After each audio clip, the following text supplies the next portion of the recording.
বন্ধুরা, আপনারা যদি নিশ্চিত রিটার্ন চান তবে ফিক্সড ডিপোজিট একটি ভালো বিকল্প।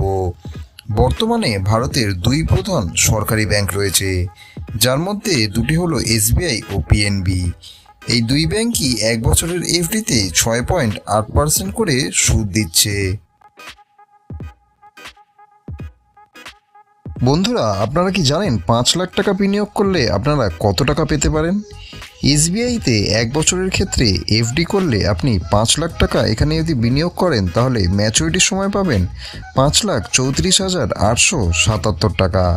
আবার পিএনবিতে যদি আপনি 1 বছরের এফডি করেন তাহলে আপনি 5 লাখ টাকার এফডির পর আপনি পাবেন 5,34,877 টাকা।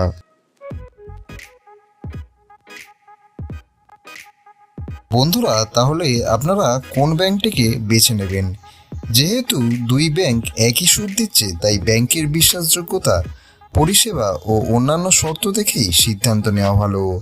আপনার কষ্টের টাকা বিনিয়োগের আগে অবশ্যই বিভিন্ন ব্যাংকের সুদের হার ও ব্যাংকের শর্ত যাচাই করা আপনার অবশ্যই জরুরি।